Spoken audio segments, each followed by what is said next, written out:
अब आइए आपको सीधे देश न्यूज के न्यूज रूम की तरफ रुख करवाते हैं, जहां पर श्वेता रंजन जी और मारूफ रजा जी वहां पर मौजूद हैं और उनसे ताजा अपडेट लेते हैं।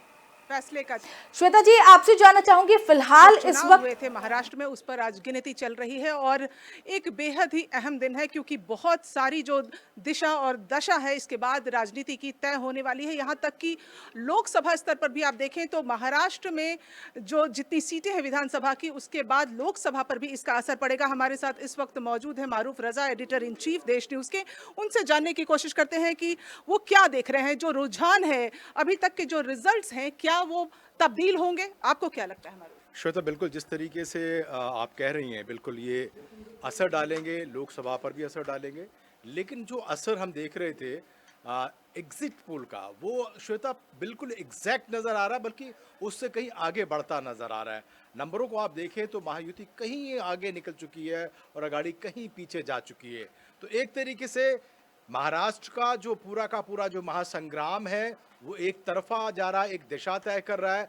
और ये जो दिशा है वो पूरी तरीके से बीजेपी और एनडीए की जो दशा है वो तय कर चुका है कि जो नतीजे हैं वो वहीं जाएंगे, उनके फेवर में जाएंगे और लगातार बढ़ता जा रहा दिन का, जैसे मैं कहूँ अगला 2 घंटा पूरी तस्वीर साफ कर देगा कि होने का वाला है। लेकिन अब तक की जो रुझान है वो तय कर चुके हैं कि वो पूरी तरीके से एनडीए के फेवर में। श्वेता, हम झारखंड पर भी आएंगे, यूपी उपचुनाव पर भी आएंगे, लेकिन अभी बात महाराष्ट्र की, क्योंकि महाराष्ट्र एक ऐसा स्टेट है जो बहुत ही अहम है। तो क्या आपको लगता है भाजपा का ये जो हम अभी तक का रिजल्ट देख रहे हैं, भाजपा 122 पर है अभी, तो ये एक बीजेपी की लहर है जिसमें ये सब कुछ हो रहा है, या प्रदेश में और क्या शिवसेना जो उद्धव ठाकरे गुट है, क्या उसकी पकड़ कमजोर हो रही है प्रदेश में? बिल्कुल जिस तरीके से दो मैं यूँ कहूँ कि डिवीज़न हुए, शिवसेना के 2 डिवीज़न हुए, एनसीपी के 2 डिवीज़न हुए, और जिस तरीके से जो चुनाव आयोग ने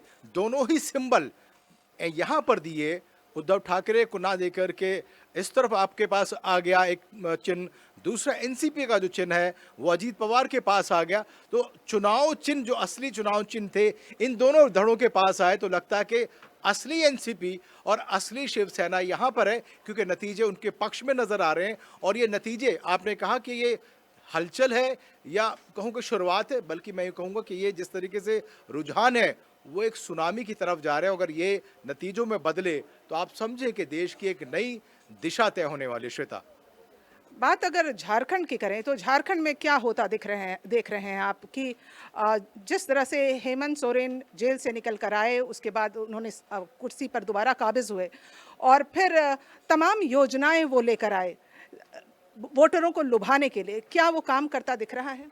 नहीं, देखिए जिस तरीके से माना ये जा रहा था कि हेमंत सोरेन को जेल में डाल दिया गया, ईडी के छापे लग रहे हैं, एक सिंपैथी वोट होगा, कहीं ना कहीं वो गेन होगा, लेकिन ऐसा नजर आ नहीं रहा।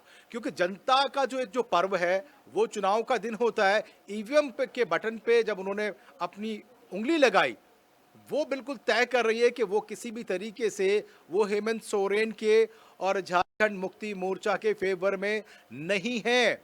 वो लगातार बीजेपी के और एनडीए के फेवर में जा रहा है। तो आप ये कह सकते हैं श्वेता कि महाराष्ट्र के बाद अगर दूसरा कोई राज्य बीजेपी के झूले में आने वाला है तो वो है झारखंड। यूपी उपचुनाव जहां पर सपा का गढ़ में क्या आपको दिख रहा है कि भाजपा जो है वो सेंध लगाती नजर आ रही? भाजपा ने सेंध जरूर लगाई है, लेकिन आप ये देखें कि जिस तरीके से लगातार आपने वोटिंग के दिन में देखा कि चुनावों में जो गड़बड़ियां की शिकायतें की गई, 7-8 जो पुलिस वाले वो निलंबित किए गए, इलेक्शन कमीशन बड़ा अग्रेसिव मोड पे नजर आया, सपा बड़ी अग्रेसिव मोड पे नजर आई, उसके बाद बीजेपी ने भी धरने प्रदर्शन किए। लेकिन कहीं ना कहीं मुझे लगता है कि साइकिल, यानी कि सपा की जो साइकिल है उसमें ब्रेक लग गई है और उसका टायर पंचर होता नजर आ रहा है। तो वहाँ कहीं ना कहीं बीजेपी का कमल खिल रहा है। लेकिन एक सबसे महत्वपूर्ण सीट जो कि कानपुर के सीसामऊ की है, इरफान सोलंकी जो कि जेल में है और उनकी जगह उनकी पत्नी नसीम सोलंकी जो खड़ी हुए हैं वो लगातार आगे जा रही हैं। तो कहीं ना कहीं सपा की साइकिल में थोड़ी सी हवा जरूर भरी हुई है, लेकिन उस तरीके से नहीं कह सकते कि वो सरपट दौड़ेगी।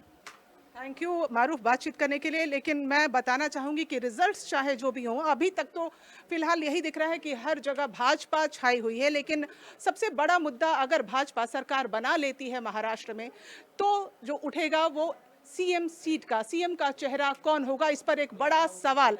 मारूफ, क्या मैं आपसे दोबारा ये सवाल कर सकती हूँ, आपको क्या लगता है, जैसे कि चुनाव में ये सामने आया, दोनों पक्ष ये कह रहे हैं कि एक नाथ शिंदे के नाम पर, उनके चेहरे पर चुनाव लड़ा गया है तो शिंदे बनेंगे, लेकिन वहीं दूसरी तरफ से हमने देखा अजीत पवार एनसीपी गुट जो है उनके पोस्टर्स लगे हुए हैं, तो क्या सीएम के चेहरे पर अब एक तनातनी दिखाई देगी?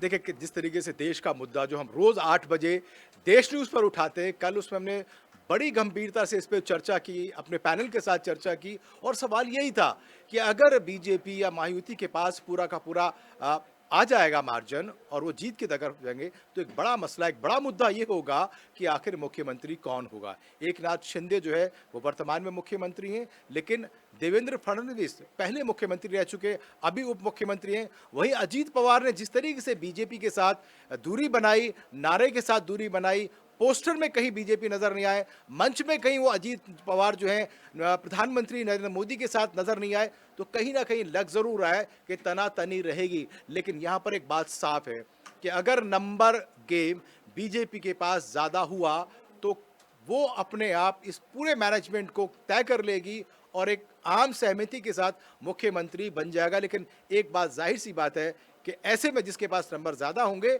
उसका मुख्यमंत्री का दावेदारी सबसे ज्यादा होगी। तो यूं कहूं कि इस वक्त जो सबसे ज्यादा बल्ले बल्ले होने वाली है वो देवेंद्र फडणवीस की होने वाली है। लेकिन जिस तरीके से बीजेपी का और प्रधानमंत्री नरेंद्र मोदी का जो रुख रहा है, आपने मध्य प्रदेश में देखा, छत्तीसगढ़ में देखा, राजस्थान में देखा, जो लोग मुख्यमंत्री की दावेदारी कर रहे थे वो कहीं दूर दूर तक नजर नहीं आए, और ऐसे व्यक्तियों को मुख्यमंत्री के पद पर, कुर्सी पर बैठाया गया जिनको कोई सोच भी नहीं सकता था।